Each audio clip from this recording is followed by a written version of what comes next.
के भक्ति मार्ग में इकट्ठा क्यों कर दिया गया? दूसरा प्रश्न, 33 करोड़ देवताओं के बीच में एक शंकर का ही नाम शिव के साथ क्यों जोड़ा गया?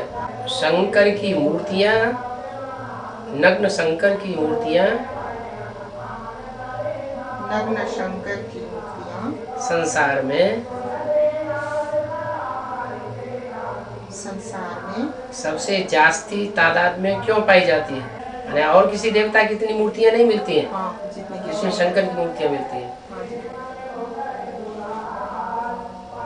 और कुछ 3 लोगों के चित्र में 3 लोगों के चित्र में शंकर को सबसे ऊपर क्यों दिखाया गया? शंकर को बीकेश के पुराने झाड़ के चित्र के ऊपर परमधाम में जाती हुई आत्माओं के साथ शिव और शंकर दोनों को क्यों दिखाया गया? शिव को भक्ति मार्ग में शिव को शंकर को तीसरा नेत्र क्यों दिखाते हैं? हाँ, उस नेत्र को शिव नेत्र क्यों कहा जाता है? बीकेश में ज्ञान चंद्रमा ब्रह्मा किसका टाइटल है? और वह अर्ध चंद्रमा शंकर के मस्तक पर क्यों दिखाया जाता है? शिव शंकर को मिलाकर एक इसलिए कर दिया गया है कि शिव की याद में एकमात्र देवता महादेव शंकर ही शिव की याद में पहले लवलीन हो जाता है, इसलिए बाप समान बन जाता है और किसी देवता को शिव के साथ नहीं मिलाया जाता। शिव ब्रह्मा या शिव विष्णु कभी नहीं कहेंगे, सदैव कहेंगे शिव शंकर भोलेनाथ। भक्त लोग शिव शंकर को एक ही मानते हैं, फिर शिव का नाम पहले और शंकर का नाम बाद में क्यों देते हैं? शंकर शिव कभी नहीं कहेंगे, क्यों? शंकर का नाम शिव के साथ इसीलिए जोड़ा जाता है कि पुरुषार्थ करके रुद्रमाला का पहला साकार मण का साकारी आकारी मण का बनता है, इसलिए जो उठे स्वर्ग अर्थात पहला नंबर। नग्न शंकर की मूर्तियां संसार में सबसे जास्ती तादाद में क्यों पाई जाती है? मूर्ति अथवा चित्र प्रैक्टिकल चरित्र की यादगार है और शिव ने जो प्रैक्टिकल चरित्र संसार में सबसे जास्ती बजाया है वो शंकर के चित्र के द्वारा ही बजाया है। हाँ, शिव का पाठ शंकर के द्वारा ही संसार में प्रत्यक्ष होता है। ये प्रश्न क्या था? ये कौन सा नंबर का प्रश्न था? ये नंबर 3 का क्या था प्रश्न?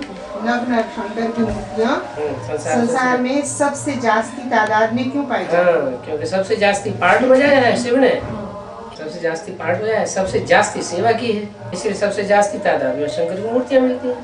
इसलिए शंकर की मूर्तियां सबसे जास्ती तादाद में मिलती हैं। शंकर की आत्मा तो सिर्फ याद में रहती है, याद के लिए शरीर की कर्मेंद्रियों की जरूरत ही नहीं। शिव की याद तो मन बुद्धि का काम है, जो शंकर की मन बुद्धि रूपी आत्मा ही करती है।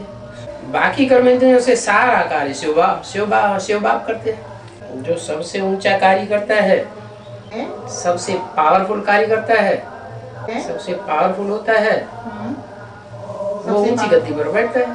इसलिए ब्रह्मादेव ब्रह्मापुरी में, ब्रह्मादेव ब्रह्मापुरी में, विष्णुदेव विष्णुपुरी में और शंकर महादेव सबसे ऊंची पुरी में दिखाया जाता है। याद की स्टेज की ऊंचाई दिखाई गई है, याद की स्टेज में हाईएस्ट पोजीशन दिखाई गई। 500-700 करोड़ मनुष्यात्माओं के षष्ठ रूपी झाड़ में हीरो पाठधारी के रूप में जगत पिता शंकर का नाम सर्वोपरि है, इसीलिए झाड़ में शंकर को सबसे ऊपर दिखाया गया। क्योंकि विनाश काल में सृष्टि का विनाश होने पर मनुष्य आत्माओं की बारात में, परमधाम रूपी घर जाने वाली बारात में शिव शंकर झूलेलाल ही सबसे आगे होंगे। शिव शंकर झूलेलाल दूल्हा आगे होता है ना बारात में, झूलेलाल ही सबसे आगे होंगे।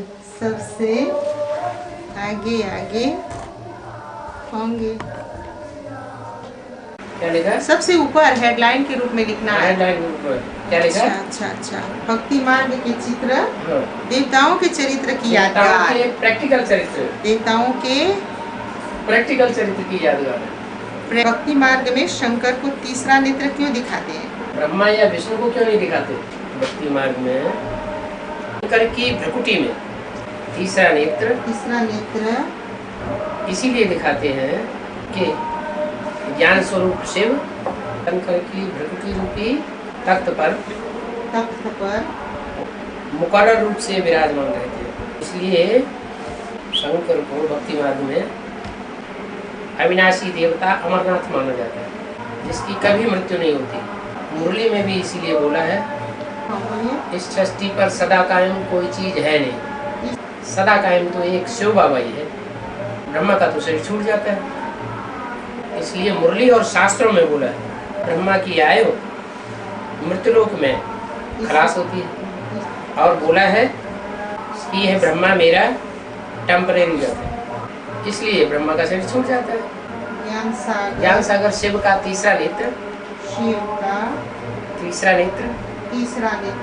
न ब्रह्मा को दिखाते हैं न विष्णु को दिखाते हैं, क्योंकि शिव की बोली हुई बोलियों का वही अर्थ न ब्रह्मा की बुद्धि में बैठता है न विष्णु की बुद्धि में बैठता है। यह तीसरा नेत्र 500 करोड़ मनुष्य आत्माओं के बीच पहले रुद्र कहे जाने वाले शंकर के द्वारा ही आदि मध्य और अंत में प्रत्यक्ष होता है। अर्थात रुद्र ज्ञान यज्ञ का आरंभ भी प्रजापिता कहो अथवा जगत पिता कहो के द्वारा होता है। ज्ञान का विस्तार अर्थात व्याख्या भी मध्य में शंकर द्वारा होती है और अंत में ज्ञान का सार स्वरूप ज्योतिबिंदु रूप भी सबसे पहले शंकर ही बनता है, जो निराकार शिवलिंग के रूप में आज भी पूजा जाता है। उस शिवलिंग के बीच में शिव ज्योतिबिंदु हीरा के रूप में सोमनाथ मंदिर में दिखाया गया। शंकर के मस्तक पर अधूरा ज्ञान चंद्रमा ब्रह्मा इसलिए दिखाया जाता है कि ज्ञान चंद्रमा ब्रह्मा अर्थात कृष्ण की सोल दादा लेखराज शंकर में प्रवेश करके 16 कला संपूर्ण नारायण बनने की पढ़ाई पड़ती है। बुद्धि रूपी पेट में पूरी करती है और पढ़ाई पूरी होने पर साकार कृष्ण के रूप में जगतम पितरम कहे जाने वाले शंकर पार्वती के द्वारा सृष्टि के पहले पत्ते के रूप में जन्म लेती है। तो भक्ति मार्ग में शंकर के सिर पर 8 मणकों की माला क्यों दिखाई जाती है? मालाओं में जो सर्वोपरि माला है वो अष्ट देवों पर है, जिनकी यादगार 8 मणकों की माला शंकर के रथ में पाट बजाने वाले शिव के शरीर रूपी ग्रह में सबसे ऊपर दिखाई जाती है।